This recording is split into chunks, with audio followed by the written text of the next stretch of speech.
ॐ स्थापकाय च धर्मस्य सर्वधर्मस्वरूपिणे अवतार वरिष्ठाय रामकृष्णाय ते नमः। यथाग्निर्दाहिका शक्ति रामकृष्णे स्थिता धिया सर्वविद्या स्वरूपाङ्कां शारदां प्रणमाम्यहम्। नमस्ते जतिराजाय विवेकानन्दसूरये सच्चित्सुखस्वरूपाय शामिने तापहारिणे।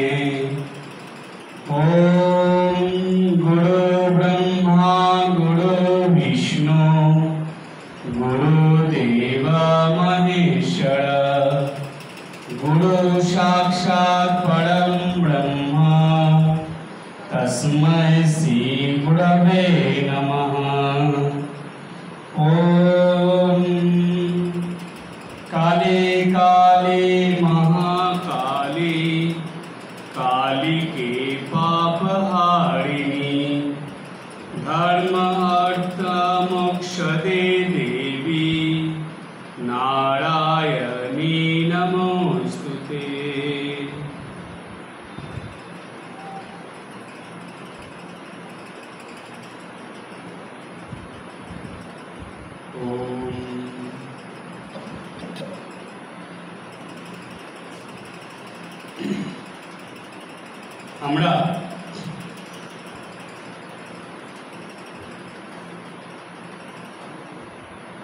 আমরা আজকে যে আলোচনার মধ্যে যাব সেটা হলো এর আগে যে আলোচনাগুলো হয়েছে সেই আলোচনার আজকে তৃতীয় দিন। যে কালী কথার যে আলোচনা সেই আলোচনার তৃতীয় দিনের আলোচনায় আমরা পৌঁছেছি। তৃতীয় দিনের আলোচনা মানে 3 নম্বর ক্লাস। এটা এই দুর্গাপুরে এই মায়ের মন্দিরে তৃতীয়বার আমি আসলাম, তাই 3 নম্বর ক্লাস এটা হচ্ছে।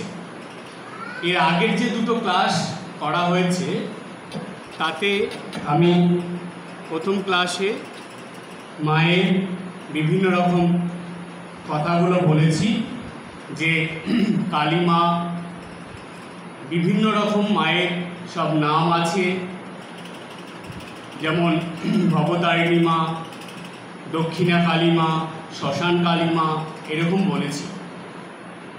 তারপরে ঠাকুর শ্রী রামকৃষ্ণদেব মা কালীর সম্বন্ধে কি বলেছিলেন সেগুলো কথামৃত থেকে আলোচনা করেছি। এর আগে আমরা কালীর প্রসঙ্গে যে 2টো অধ্যায় বলেছিলাম তার মধ্যে কালী কথায় ঠাকুরের কথাটাই বেশি ছিল। আজ আমরা যে আরেকজন কালীমা বা সর্বদেবী স্বরূপিণী যিনি শ্রীমা সারদা দেবী, তিনি যে স্বয়ং কালী তার কিছু ঘটনার মধ্যে যাব আছে।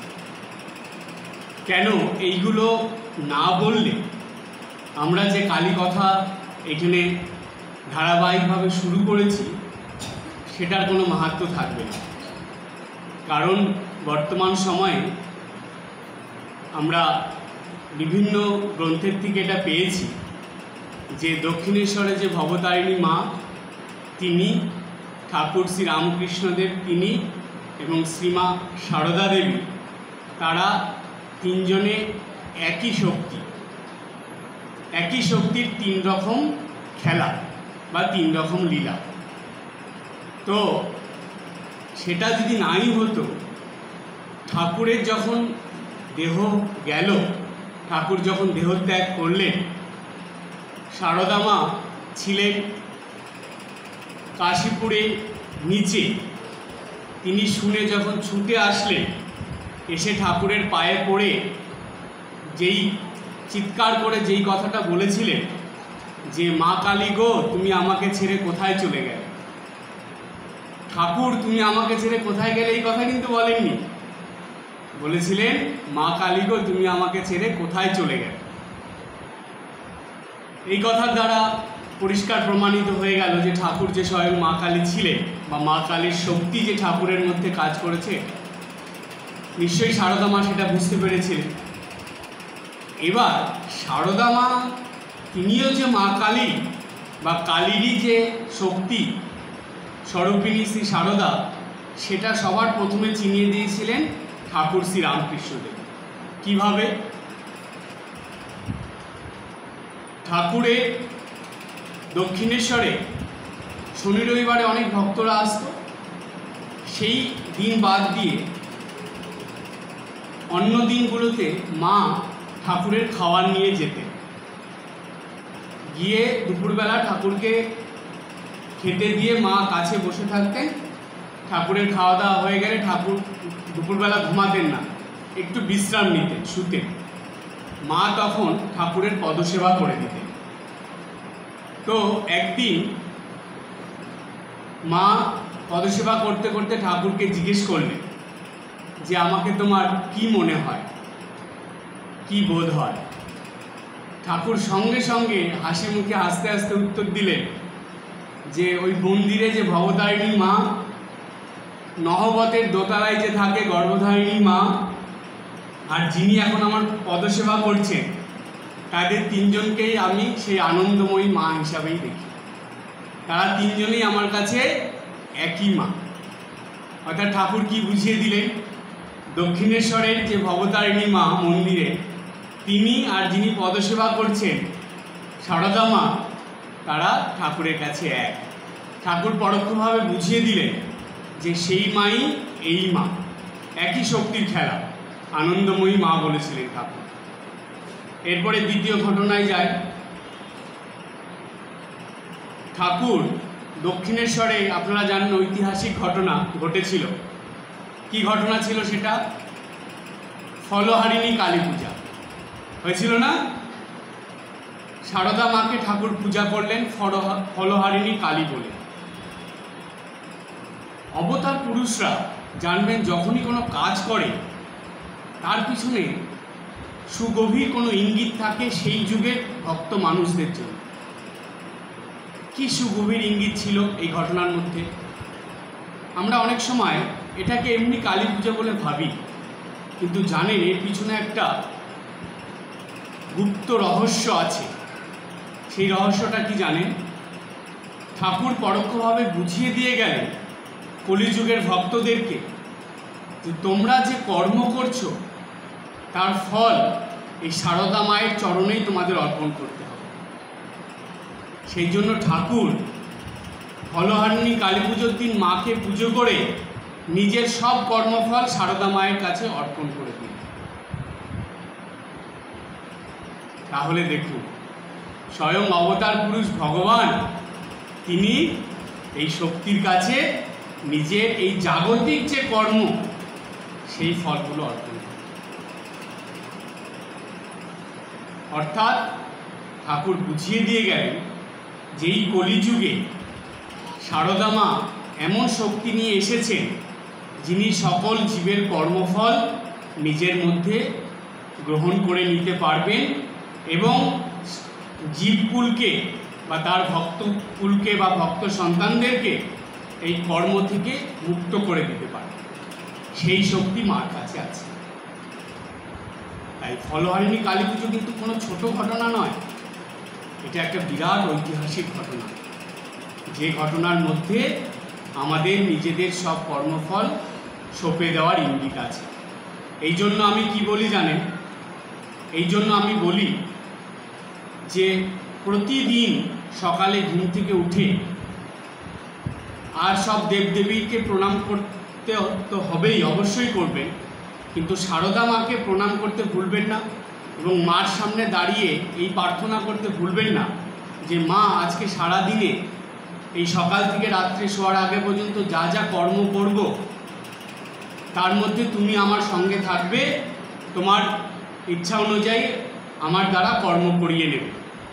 আর রাত্রে শোয়ার আগে মার কাছে এই প্রার্থনা করতে ভুলবেন না যে মা, আজকে সারাদিনে যা কর্ম তুমি করিয়েছ সব কর্মফল তোমার চরণে আমি অর্পণ করে দিই। তারপরে নিশ্চিন্তে ঘুমান।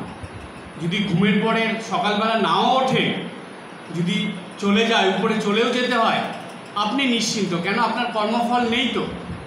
এর পরের জন্মটা আপনার খুব ভালো হবে।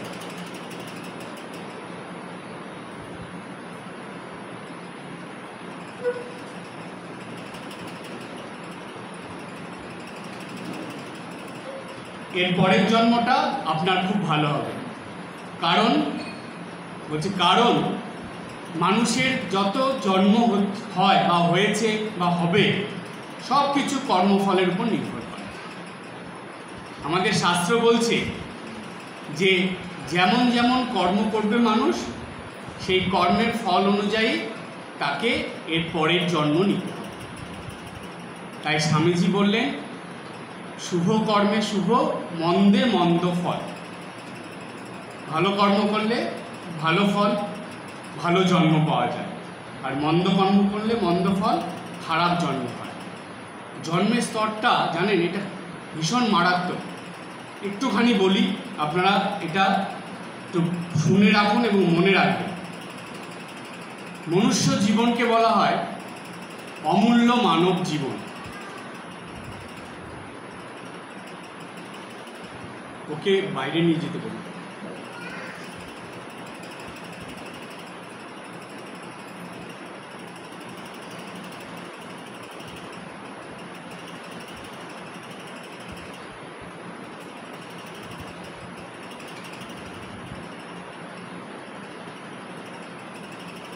মানব জীবনকে বলা হয় এটা অমূল্য মানব জীবন। কারণ কি জানেন? কারণ এই মনুষ্য জন্ম অনেক পুণ্যের ফলে পাওয়া যায়। এই জন্মটা মাঝামাঝি, এর আগে একটা জন্ম আছে, এর পরে একটা আছে, মানে এর আগে একটা, মনুষ্য জন্মের আগে একটা স্তর আছে, এর পরে একটা স্তর আছে। মনুষ্য জন্মের আগের স্তরটা হলো পশুত্বের স্তর, আর মনুষ্য জন্মের পরে উন্নতির যে উপরের স্তরটা সেটা হলো দেবত্বের স্তর।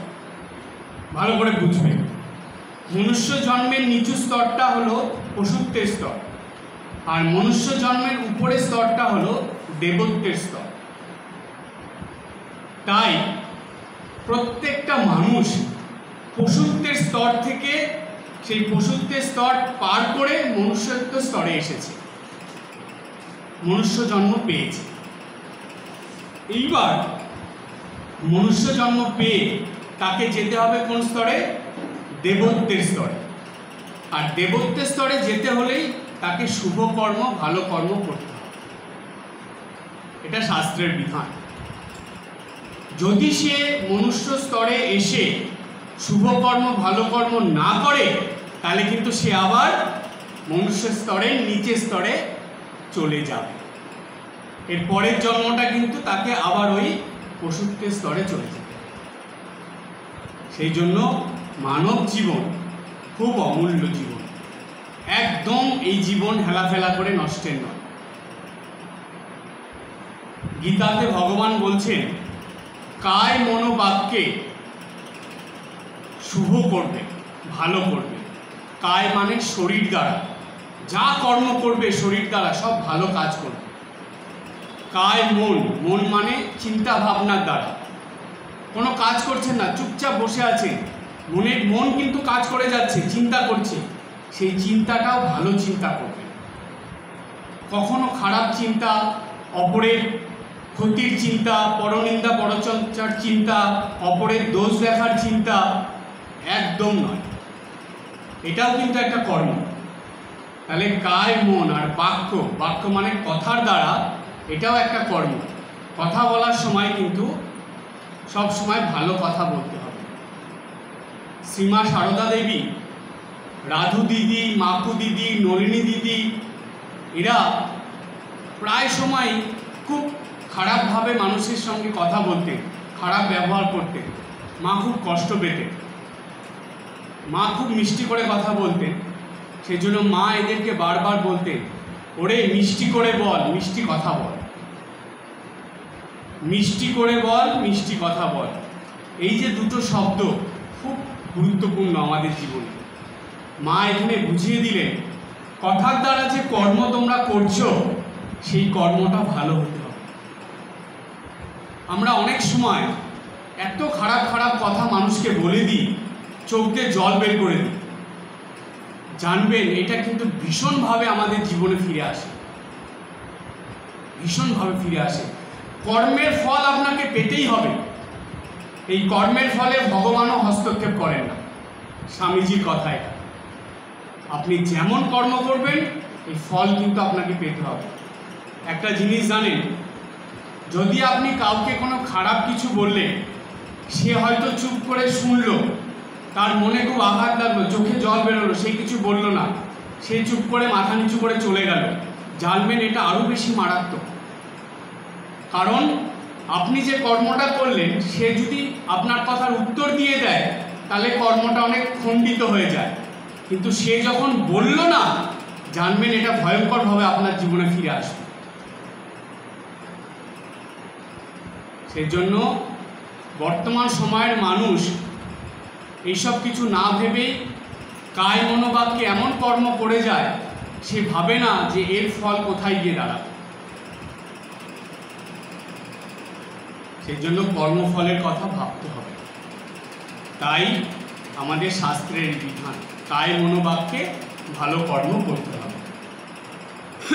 তো এই যে মায়ের কথা, যে মা বলছে যে ভালোভাবে কর্ম করে যাওয়ার কথা, তো এই যে কর্ম আমরা করছি, আচ্ছা বলুন তো আপনারা, সারাদিন পরে বা আপনারা বাইরে কোথাও গেছেন, অনেক দিন পরে বাড়িতে ফিরছেন, আপনার মা আপনার পথ চেয়ে বসে আছে, মার জন্য আপনি কিছু আনবেন, এনে মাকে দেবেন।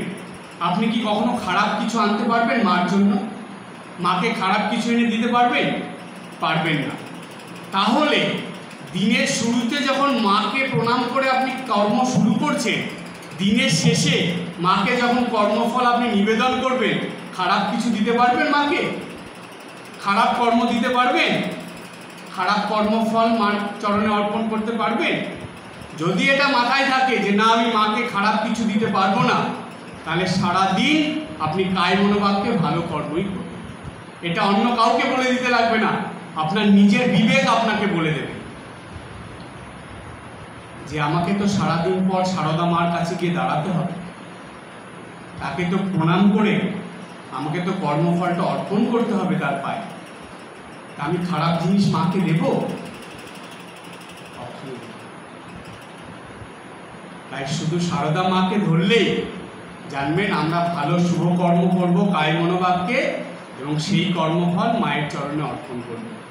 অর্থাৎ এইভাবে নিত্যদিন যদি আপনি করেন, আজকে জেনে রাখুন দেবত্বের স্তরে আপনি অতি সহজেই পৌঁছে যাবেন। আপনাকে আর চিন্তাই করতে হবে, হাসতে হাসতে এই পৃথিবী থেকে যাবেন, দেবত্বের স্তরে পৌঁছে যাবেন।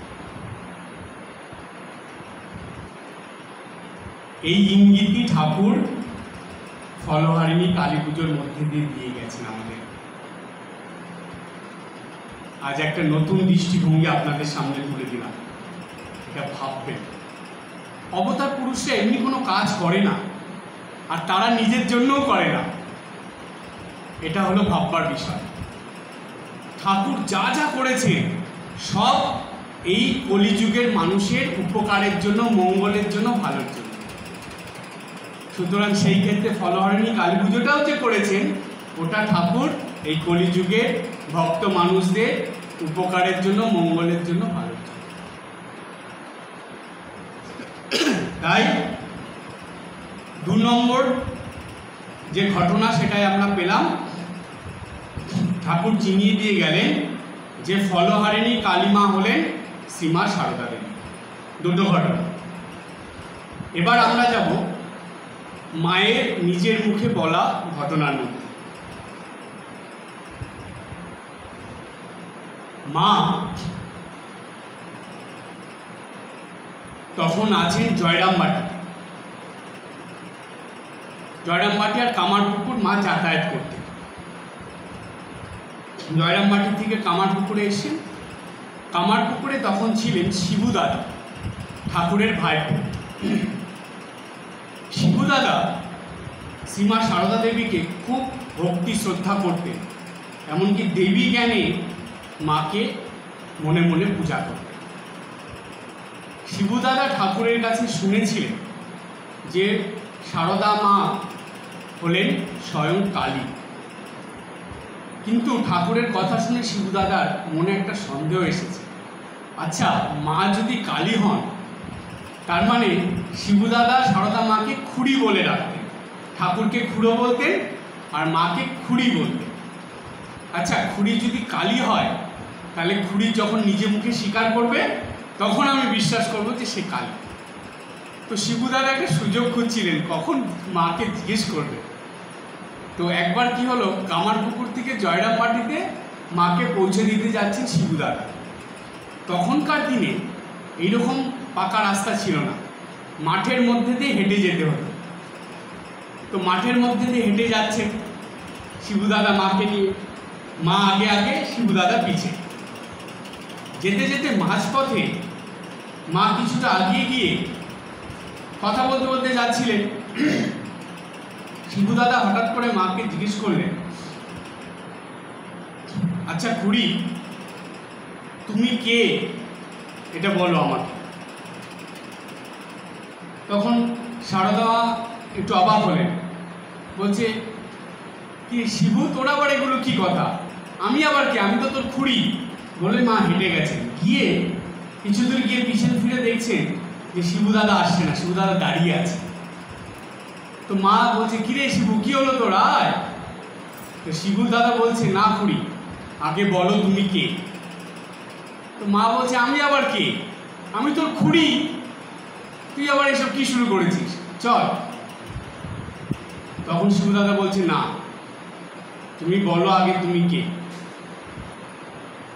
তুমি নিজের আসল স্বরূপের কথা আমাকে বলো, তুমি কে। মা তো বলতে চাইছেন না, শিবুদাদা কিছুতেই ছাড়বেন না। শিবুদাদা বলছে, তাহলে তুমি চলে যাও, আমি আর যাব, আমি এখান থেকে ফিরে চলে যাবো কামারপুকুর। এবার সন্ধ্যা লেগে আসছে, মা দেখলেন এ তো মহাবিপদ। তখন মা বলছে শিবুদাদাকে যে, তোর কি মনে হয়? তখন শিবুদাদা বলছে যে, না, তুমি কালী কিনা সেটা বলো। তখন মা একটু চুপ করে গেল। চুপ করে মা বললেন যে, হ্যাঁ, লোকে বলে আমি কালী। এই একটা ঘটনা। এই শিবুদাদার আর একটা ঘটনা, শিবুদাদা মাকে, মা যে কালী, সেই কালী রূপে মাকে দেখতে চেয়েছিলেন। শিবুদাদার মনে খুব ইচ্ছা হয়েছিল কালী রূপে মাকে দেখবে। একদিন শিবুদাদা খুব মনে ইচ্ছা, কিন্তু মাকে প্রকাশ করেননি সেটা। একদিন মাকে খুব ভক্তি ভরে শিবুদাদা প্রণাম করছেন, জয়রামবাটি থেকে কামারপুকুর চলে যাবেন। মাকে প্রণাম করে যখন মায়ের দিকে তাকিয়েছেন, তখন দেখছেন যে স্বয়ং মা কালী দাঁড়িয়ে আছে। তখন শিবুদাদা মায়ের চরণে হাত দিয়ে প্রণাম করে যখন উঠলেন, হাত জোর করে, চোখে তখন তার ভাব পাল্টে গেছে, চোখে জল ছলছল করছে। সেই ভক্তিভাবে মায়ের স্তব করলেন, ওম সর্বমঙ্গল মঙ্গলে শিবে সর্বার্থ সাধিকে শরণ্যে ত্রম্বকে গৌরী নারায়ণী নমস্তুতে। এটা বলে সারদা মায়ের স্তব করলেন। শিবুদাদা দেখা পেলেন মাকে কালী। এরপরে আরেকটা ঘটনায় আমরা যাই। গৌরীমার নাম আপনারা শুনেছেন। গৌরীমার মা যিনি ছিলেন, গর্ভধারিণী মা, তিনি কালী মায়ের সাধিকা ছিলেন। তো ঠাকুরের খুব ভক্ত ছিলেন। তা গৌরী মায়ের মা, তিনি শুনেছেন, আছে গৌরী মায়ের কাছে, গৌরী মা তার মাকে বলেছেন যে দক্ষিণেশ্বরে যে মা থাকেন সারদা মা, তিনি স্বয়ং কালী। তো গৌরী মায়ের মা সেটা বিশ্বাস করেন। তিনি বলছেন যে হবে হয়তো, কিন্তু বিশ্বাস করতে চান না। আর গৌরীমা তার মাকে বিশ্বাস করিয়েই ছাড়ে। এই নিয়ে মা মেয়ের মধ্যে প্রায়ই একটু কথা মনোমালিন্য হতো। তো একদিন গৌরীমা তার মাকে বলছে যে তুমি দক্ষিণেশ্বরে যাবে, মাকে দেখবে, দেখে তারপরে তুমি বলবে। তো তখন গৌরী মায়ের মা বলছে ঠিক আছে, আমি একদিন যাব তোর সঙ্গে। তো একদিন এসেছে, দক্ষিণেশ্বরে এসে ভবতারিণী মাকে প্রণাম করে সারদা মার কাছে গেছে। গিয়ে মাকে দেখছেন, দেখে গৌরীমা তার মাকে বলছেন যে যাও, মাকে তো দেখেছো, এখন মাকে গিয়ে খুব ভক্তি ভরে প্রণাম করো। তো তুমি কালী মাকে যেভাবে প্রণাম করো সেইভাবে মাকে গিয়ে প্রণাম করো, তারপরে দেখো কি হয়। গৌরী মায়ের মা গিয়ে সারদা মায়ের চরণে সেইভাবে পড়ে গিয়ে কালী মাকে যেভাবে উনি প্রণাম করেন, তিনি তো কালীর সাধিকা ছিলেন, ঠিক সেইভাবে সারদা মাকে প্রণাম করেছে। করে যখন উঠেছে, যখন তাকিয়েছে সারদা মার দিকে, তখন হা করে তাকিয়ে আছে, তাকিয়ে বলছেন মা তুমি। তখন কিছুক্ষণ পরে ওইভাবে রয়েছেন, খুব মাকে বারবার প্রণাম করছেন, হাত জোর করে মায়ের দিকে তাকিয়ে আছেন। তখন সারদা মা হাসতে হাসতে গৌরী মায়ের মাকে জিজ্ঞেস করছেন কি এখন বিশ্বাস হলো? তো গৌরীমা পাশেই ছিলেন। গৌরীমা বলছেন এখন আর মুখে কোনো কথা নেই, কেননা এতদিন তো বিশ্বাস হচ্ছিল না, এখন দেখে ফেলেছে, এখন বিশ্বাস হয়েছে, এখন আর কি বলবে, এখন আর কিছু বলতে পারছে না। এই কথা বলে গৌরীমা সারদা মা খুব হাসলেন। সেদিন গৌরী মায়ের গর্ভধারিণী মা যিনি, তিনি সারদা মার মধ্যে কালী মাকে দেখেছিলেন। তার আরাধ্যা দেবী যিনি কালী, তার দর্শন হয়েছে। তাহলে এই আর একটা আমরা প্রমাণ পেলাম যে মা স্বয়ং কালী। আর একটা ঘটনার মধ্যে যায়,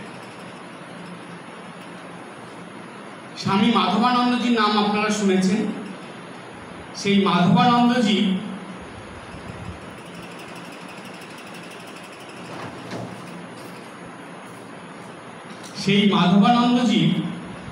একজন ভাই ছিলেন, তার নাম ছিল স্বামী দয়ানন্দ।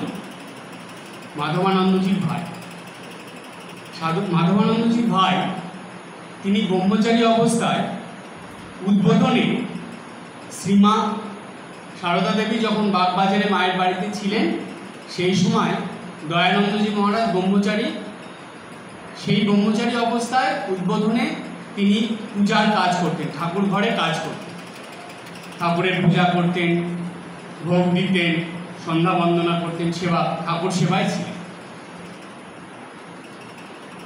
এরকম প্রতিদিনই কাজ করতেন। আর দিনে একবার করে গিয়ে মাকে প্রণাম করে আসতেন। মাও দয়ানন্দজি মহারাজকে খুব স্নেহ করতেন, ভালোবাসতেন।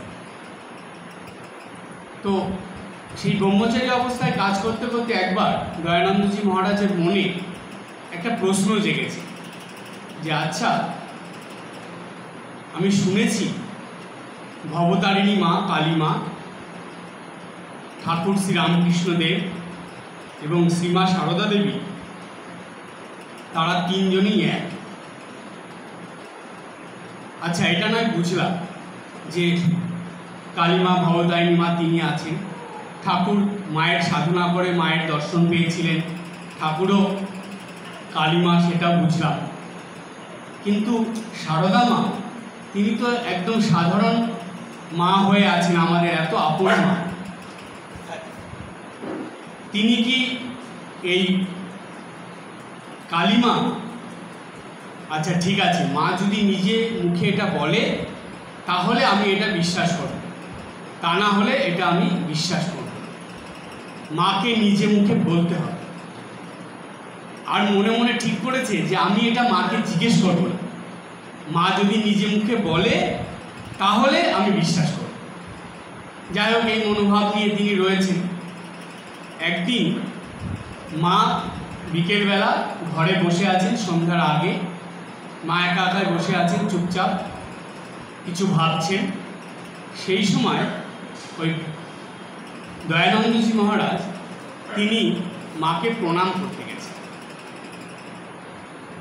গিয়ে মা একা গেছেন, গিয়ে খুব ভক্তি করে প্রণাম করে যখন উঠেছেন, তখন মা দয়ানন্দজি মহারাজের দিকে তাকিয়ে বলছে, বাবা ওই দিকে দেখো, দেওয়ালের দিকে দেখাচ্ছেন, সেখানে কালী মায়ের একটা ছবি ছিল। ওই দিকে দেখো মানে কালী মায়ের দিকে দেখালেন, মাকে দেখলেন, বলছে এই দিকে দেখো, ঠাকুরের ছবি, মা যে ঠাকুরের ফটোতে পুজো করতেন সেটা। তারপরে বলছেন এবার এই দিকে দেখো, মা নিজের দিকে দেখালেন। তিনটে যখন দেখে নিলেন দয়ানন্দজি, মা কালীকে দেখলেন, ঠাকুরকে দেখলেন, সারদা মার দিকে তাকালেন। তখন মা বললেন, জানবে এই 3-এ 1, 1-এ 3। কি বললেন? বললো জানবে 3-এ 1।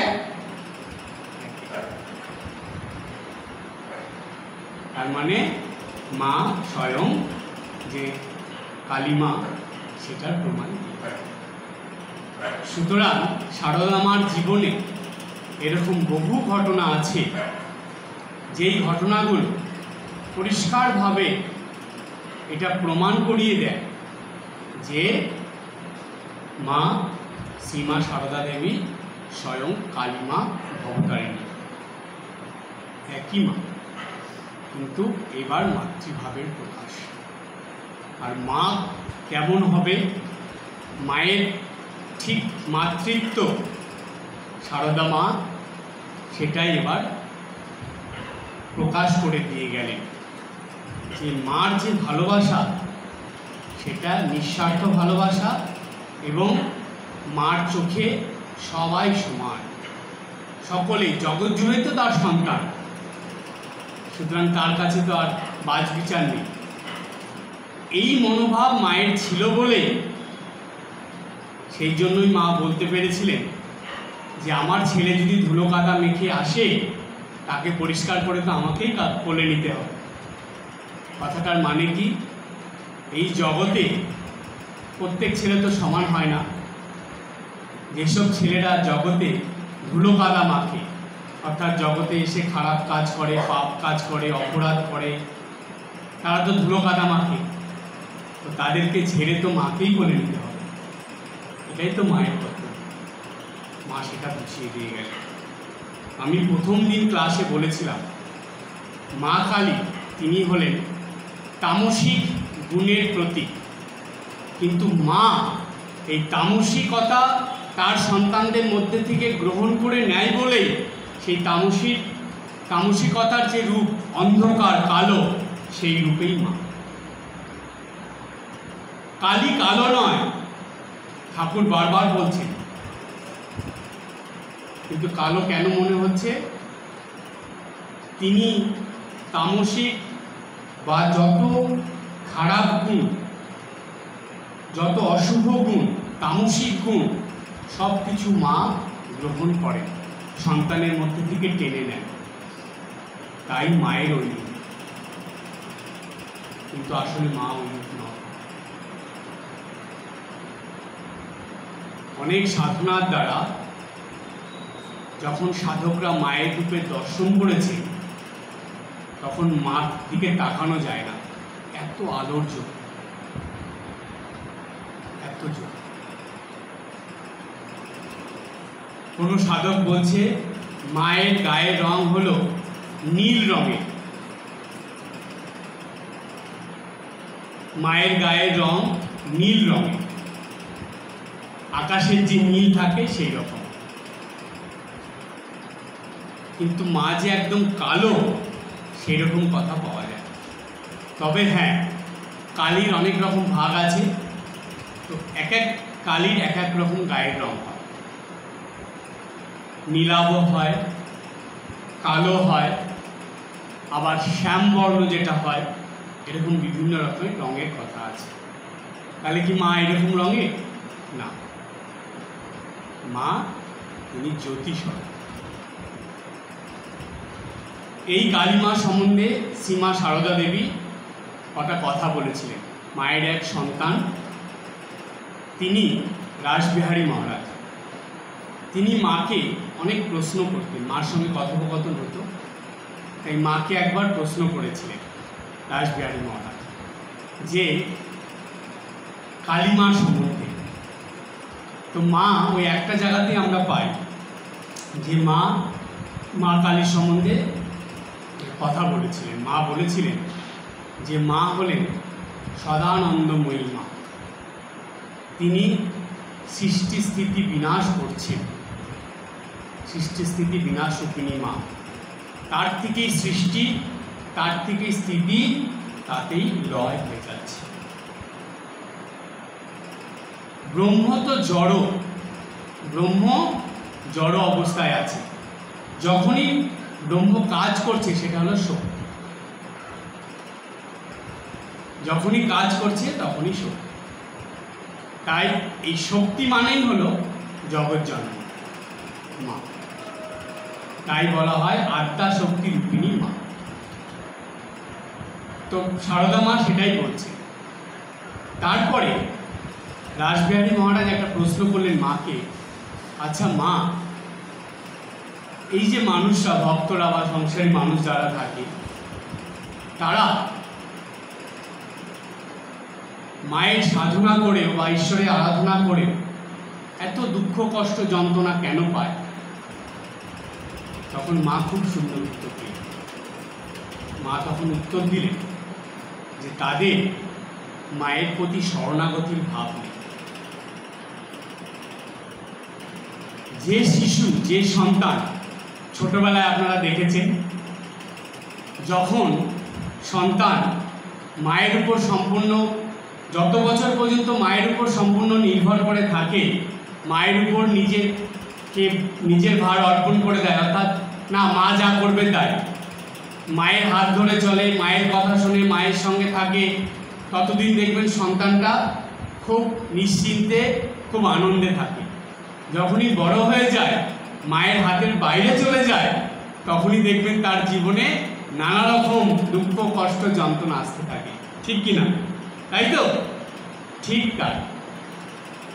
আমরা যদি এই জগৎজননী মায়ের কাছে নিজেদের ভার অর্পণ করে দিয়ে, নিজের শরণাগত হয়ে মায়ের হাত ধরে চলতে পারি, তাহলে জানবেন আমরা নিশ্চিন্ত। দুঃখ কষ্ট যন্ত্রণা আঘাত এগুলো অনেক কম আসবে জীবনে। সুখ শান্তি আনন্দ আমাদের জীবনে অনেকটা বেড়ে যাবে। হ্যাঁ, এটার মধ্যে একটা ভাগ আছে, এটা আপনাকে মনে রাখতে হবে। হয়তো জাগতিক সুখ শান্তি আনন্দ আপনি পাবেন না। বেশিরভাগ মানুষই জাগতিক সুখ শান্তি আনন্দের কথা বিচার করে, কিন্তু এটা একতরফা বিচার। মানসিক সুখ শান্তি আনন্দটা বিচার করতে হবে।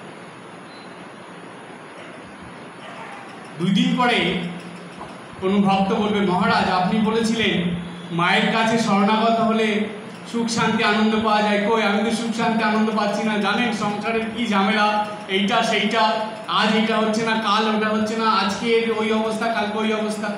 না, জাগতিক ক্ষেত্রে আমি বলছি, জাগতিক ক্ষেত্রে এরকমই চলবে। এটা অনিত্য সংসার। ভগবান নিজেই বলছেন, অনিত্যম অসুখম লোকম ইমম প্রাপ্য ভজস্য মাম। এই যে মর্তলোকে তুমি এসেছো, এটা অনিত্য অসুখকর। তারপরে যে কথাটা ভগবান বললেন, ইমম প্রাপ্য ভজস্য মাম, এই পৃথিবীতে জন্ম নিয়ে এসে আমার ভজনা করো। এইটা আমরা করি না। যে আমি বুঝলাম আপনার কথা, এটা অনিত্য অসুখকর, কিন্তু আমরা এটাকে নিত্য বলে ভাবি এবং সুখকর বলে ভাবি, সেজন্য আপনার ভজনা আমরা করি না। কিন্তু যখন দুঃখ কষ্ট যন্ত্রণা আঘাত পাই, জীবনের শেষ অবস্থা, জানি যখন না এই সংসার বলে কিছু নেই, এইটা একদম মরুভূমির মরীচিকার মতো, তখন আমরা আপনার ভজনা করি। কিন্তু তার আগে 99% জীবনের সব কিছু সংসারের মধ্যে নষ্ট করে দিই। 1% কি 2% কি 5% নিয়ে ভগবানের ভজনা করতে শুরু করি। ভগবান তাতেই সন্তুষ্ট। ভগবানের কথা, এই জন্মের শুরু তো হলো এই জন্মে। এটা যদি ঠিক ঠিক শুরু হয়, তাহলে এর পরের জন্মে এটা কন্টিনিউ হয়। অনেকে শুরুই করে, ধর্ম কথায় মানুষ আসে না। আজকে যদি এইখানে অন্য কিছু হতো, এখানে জায়গা দেওয়া যেত না। এটা দুটো দিক আছে জানেন। প্রথম, মানুষের মধ্যে মনের স্তর যতক্ষণ না সাত্ত্বিকভাবে যাবে, সাত্ত্বিক স্তরে যতক্ষণ না মন উঠবে, ততক্ষণ ধর্ম কথা মানুষের ভালো লাগবে। মনের তিনটে স্তর: তামসিকতার স্তর, রাজসিকতার স্তর, সাত্ত্বিকতার স্তর। তামসিক স্তর যাদের, তারা জগতের ভোগ সুখে মত্ত, তারা ধর্মের থেকে অনেক দূরে, ধর্মটা তাদের কাছে যেতে পারে না, তারা ধর্ম দেখলে নিজেরাই পালিয়ে চলে যায়। আধ্যাত্মিকতা তাদের মধ্যে নেই। যদি বলেন মহারাজ বিশেষ বিশেষ দিনে তো এখানে প্রচুর মানুষ আসে পুজো দিতে, না, তারা পুজো দেওয়ার ভাব নিয়ে আসে না, তারা এখান থেকে কিছু দিয়ে তার দ্বিগুণ পেতে আসে। মার কাছে এক প্যাকেট ধূপকাঠি, দুটো 5-6টা 10টা সন্দেশ, কিছু ফুল, একটা মালা দেবে এবং চাইবে অনেক কিছু। খুব ভালো করে চিন্তা করে দেখবেন, একটা প্র্যাকটিক্যাল কথা বলি, মানুষ দেবতাকে দেবীকে যতটা দেয় তার থেকে অনেক বেশি চেয়ে নেয়। চিন্তা করে দেখবেন কথাটা সত্যি বললাম কিনা। যতটুক মানুষ ভগবানের জন্য করে তার থেকে অনেক বেশি ভগবানের কাছ থেকে চেয়ে নেয়। কারণ মানুষ স্বভাবতই স্বার্থপর, নিজেরটা বোঝে। সুতরাং এই যে মানুষ আসে, বেশিরভাগই এই কলিযুগে শাস্ত্রের কথা অনুযায়ী বেশিরভাগই মানুষের মনের স্তর তামসিকতায় থাকে। তামসিকতা ছেড়ে যারা দীক্ষা নিয়েছে, মন্দিরে যায়, পুজো দেয়, সাধুসঙ্গ করে, নিত্যদিন পূজা পাঠ করে, জপ করে, তাদের রাজসিকতা স্তরে মন উঠে গেছে। অর্থাৎ তারা সংসারের কাজের মধ্যেও যখন যখন সুযোগ পায়, সময় পায়, তখনই আশ্রমে চলে যায়, মন্দিরে আসে, সাধুসঙ্গ করতে যায়, এগুলো করে। এই স্তরের মানুষের সংখ্যা খুব কমও না, খুব বেশিও নয়, মাঝামাঝি আছে। আর খুব কম সংখ্যক মানুষ আছে সাত্ত্বিক স্তরে, যারা সংসারের মধ্যে থেকেও যেন সংসারের মধ্যে নেই। তারা সকাল থেকে ঠাকুর ঘরে আছে, দুপুরবেলা একটু খেলো, ঠাকুর ঘরে ভোগ দিল, পূজা দিল, করলো, যেই বিকেল হলো সঙ্গে সঙ্গে কোনো আশ্রমে বা মন্দিরে চলে গেল। আবার সন্ধ্যাবেলা বাড়িতে আসলে সন্ধ্যা বন্দনা করলো, রাত্রেবেলা ঠাকুর শয়ন দিল। যখনই বাড়িতে সময় পাচ্ছে শাস্ত্র পাঠ করছে, না হলে সাধুসঙ্গ করছে, না হলে আশ্রমে চলে যাচ্ছে, না হলে ভক্ত সঙ্গ করছে, কোথায় কোন উৎসব আছে সেখানে চলে যাচ্ছে। তার মানে তাদের মন সংসারের মধ্যে আর নেই, তাদের সাত্ত্বিক স্তরে মন উঠে গেছে। এইরকম মানুষের সংখ্যা খুব কম।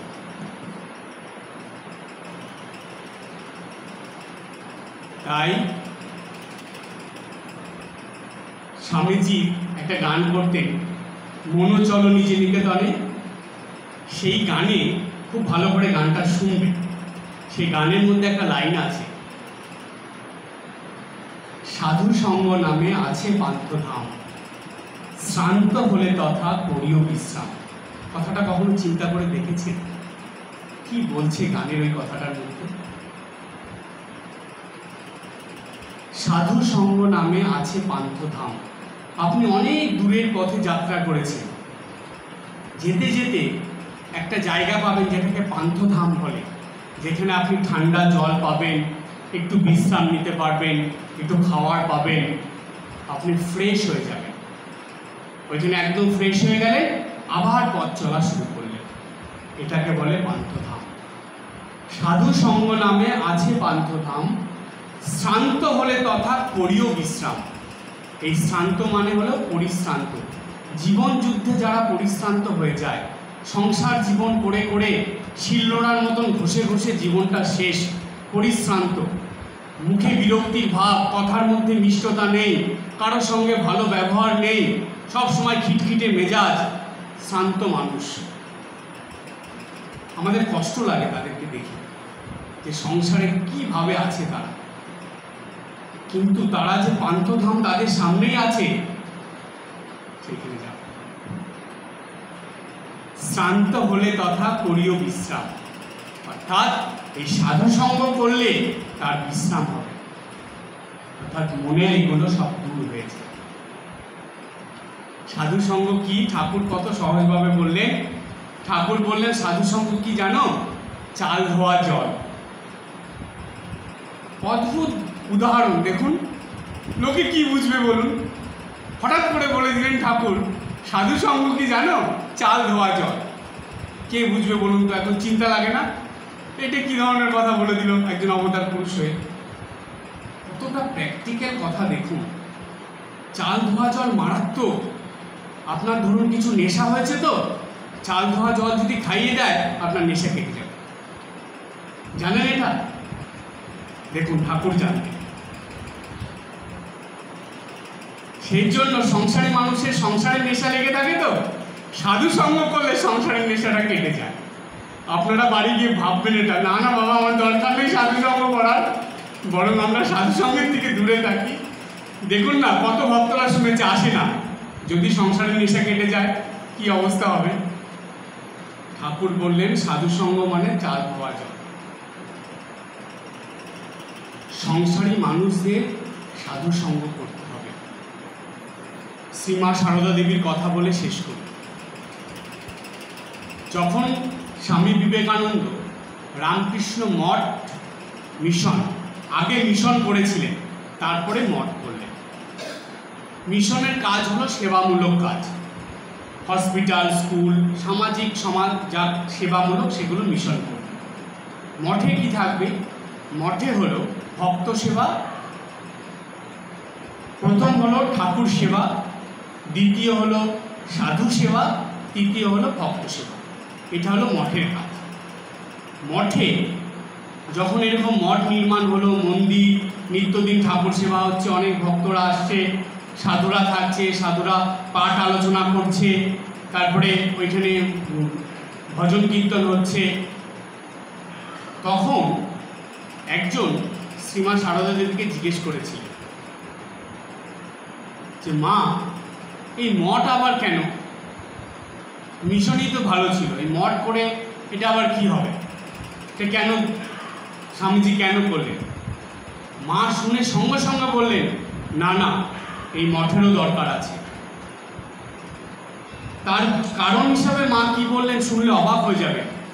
মা বললেন যে দেখো সংসারী মানুষরা সংসারের জ্বালায় জ্বলে পড়ে খাক হয়ে যাচ্ছে, তারা ঠাকুরের মঠে আসবে, ঠাকুরের মঠে মন্দিরে বসবে, ঠাকুরের সামনে বসবে, জপ ধ্যান করবে, সাধু সঙ্গ করবে, একটু প্রাণ জুড়বে।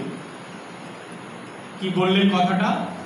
কত বড় কথা মা বলে দিলেন। দেখুন যে সংসারী মানুষরা সংসারের জ্বালায় জ্বলে পুড়ে খাক হয়ে যাচ্ছে, তারা আশ্রমে আসবে, মন্দিরে বসবে, ঠাকুরেরকে প্রণাম করবে, জপ ধ্যান প্রার্থনা করবে, সাধু সঙ্গ করবে, সাধুর কথা শুনবে, তাদের মন জুড়বে।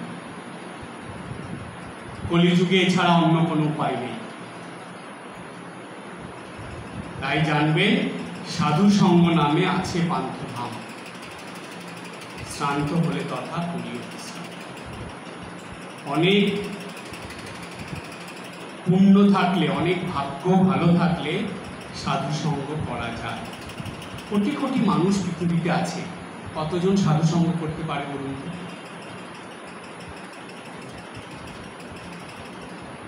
স্বামী ভূতেশানন্দজি মহারাজ বললেন সাধু সঙ্গ মানে কি? বেশিরভাগ মানুষই বোঝে সাধু সঙ্গ মানে আশ্রমে গেলাম, এই ঠাকুর প্রণাম করে একজন মহারাজের সঙ্গে দেখা করলাম, তাকে প্রণাম করলাম, তার কাছ থেকে একটুখানি কথা শুনলাম, একটু প্রসাদ খেলাম, মহারাজের কাছ থেকে ভালো ভালো কথা শুনে প্রণাম করে প্রণামী দিয়ে চলে আসলাম, আর সাধু সঙ্গ হয়ে গেল। না, এটা আংশিক। সম্পূর্ণ সাধু সঙ্গ কি? স্বামী ভূতেশানন্দজি মহারাজ বললেন সাধু সঙ্গ মানে হলো সাধুর কাছে যাওয়া, সাধু বাক্য শ্রবণ করা, এবং সেগুলোকে স্মরণ মনন করে নিত্যদিনের জীবনে পালন করার চেষ্টা বা পালন করে চলা, তার কথা ভাবা, তার কথা মতন জীবনে চলার চেষ্টা করা বা পালন করা, এটা হলো সাধু সঙ্গ। তার মানে সাধুর কাছে গিয়ে আমি মনে যে সমস্যা আমার হচ্ছে আধ্যাত্মিক পথে, সাধন পথে, সেইগুলো সমস্যাগুলো সমাধান করে আনব। মহারাজের কাছে বসলাম, মহারাজ যা যা বললেন সেগুলো শুনলাম, শুনে সেগুলো জাবর কাটতে হবে।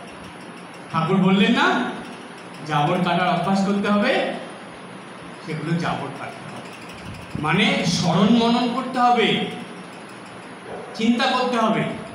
ভগবান কত চালাক দেখুন, দুটো কান দিয়েছে, সোজাসুজি লাইন একদম, এক কান দিয়ে ঢুকবে আর এক কান দিয়ে বেরিয়ে গেল। এখানে যে ঢুকাতে হবে সেটা খুব কম হয়। সেজন্য জানবেন যে যখন সাধু সঙ্গ করবেন না, একটা কান বন্ধ করে দেবেন, এক কান দিয়ে ঢুকবে, সোজা বেরোতে না পারলে এমনি মনের ভিতরে চলে যাবে। সেজন্য একদম মনের ভিতরে নিয়ে নিতে হবে আর এটাকেই ভাবতে হবে।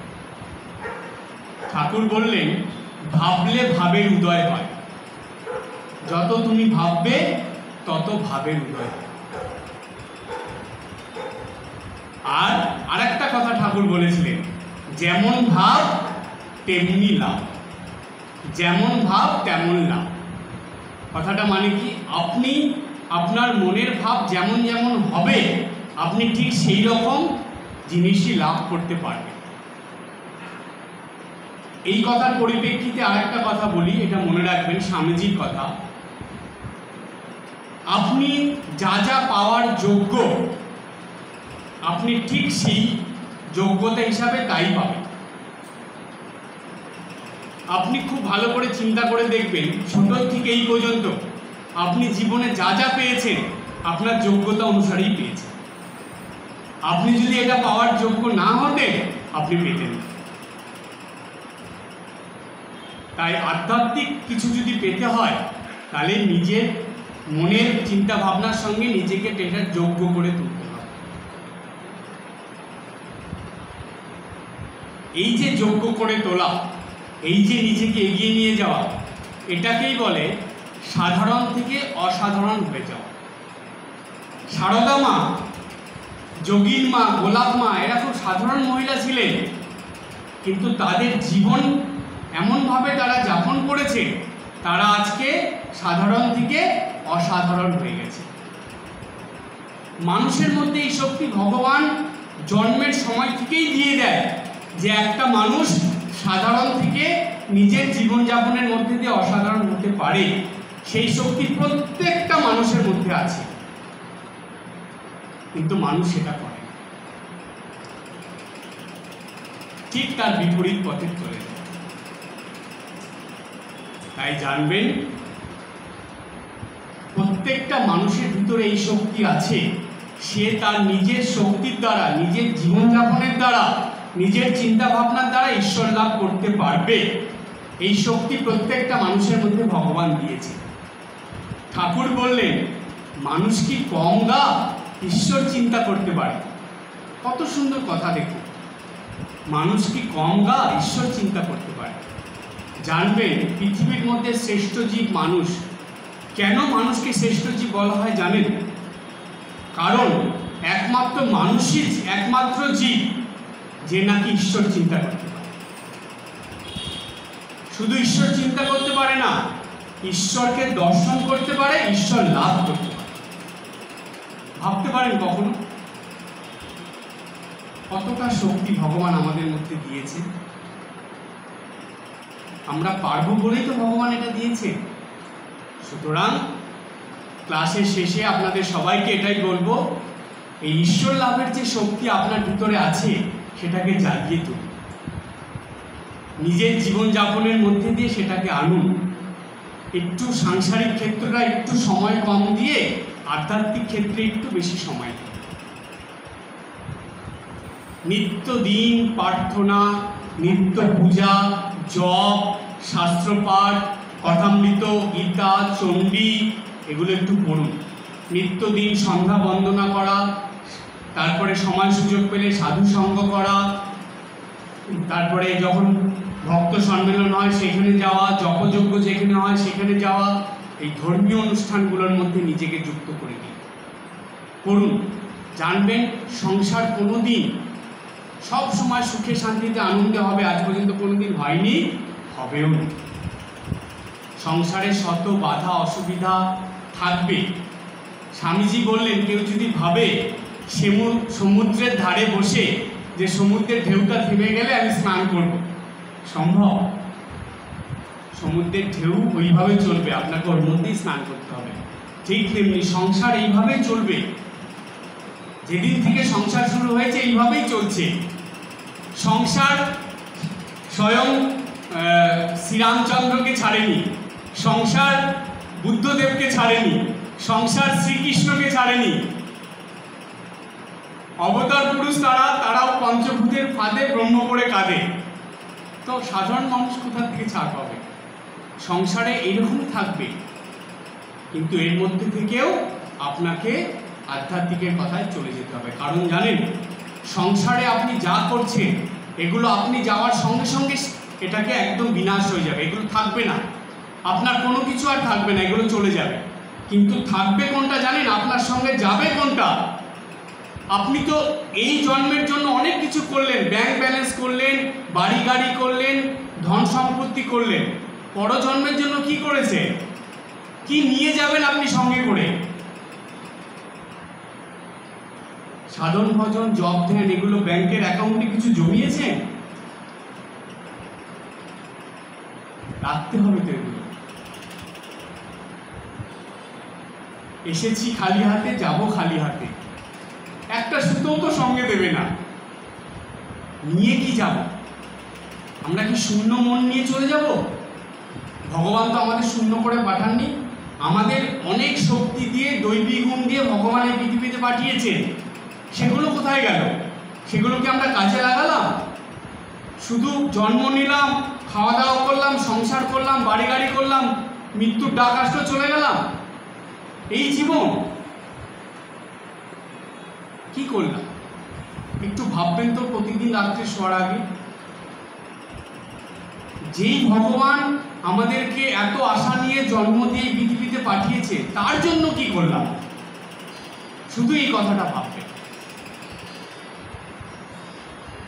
দেখবেন মানুষ সবার জন্য করতে থাকে, কিন্তু ভগবানের জন্য করাটা খুব কম হয়ে যায়, করতেই চায় না।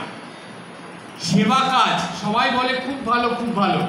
কতজন সেবা কাজে আগে আসে বলুন তো? খুব কম। তাই জানবেন যে আমাদের এই পৃথিবী থেকে যেতে হবে, এটা নিশ্চিত। কিন্তু যাওয়ার সময় আমরা যাতে শূন্য মন নিয়ে, শূন্য হৃদয় নিয়ে চলে না যাই, আমরা যাতে কিছু সঙ্গে করে নিয়ে যাই, যাতে এই দেহ ছেড়ে যখন আমরা রামকৃষ্ণ লোকে বা সারদা লোকে যাব, গিয়ে যেন অন্তত ঠাকুর মাকে বলতে পারি যে না, আমি কিছু করে এসেছি, আমি শুধু সংসারের মধ্যে নিজের জীবনটাকে নষ্ট করে দিয়ে আসিনি, আমি ভগবানের জন্য, ঈশ্বরের জন্য সেবা কাজ কিছু করে এসেছি এবং পরপারের জন্য কিছু সঙ্গে করে নিয়ে এসেছি। জপ ধ্যান করেছি, সাধন ভজন করেছি, নিত্য পূজা উপাসনা করেছি, গুরুবাক্য পালন করেছি এবং সেই সঙ্গে সাধু সঙ্গ করে এসেছি। এই ভাবজানি আমাদের নিত্যদিনের চিন্তা ভাবনার মধ্যে থাকে। আজকে এই পর্যন্ত। সবাই ভালো থাকবেন, হাসি খুশি আনন্দে থাকবেন।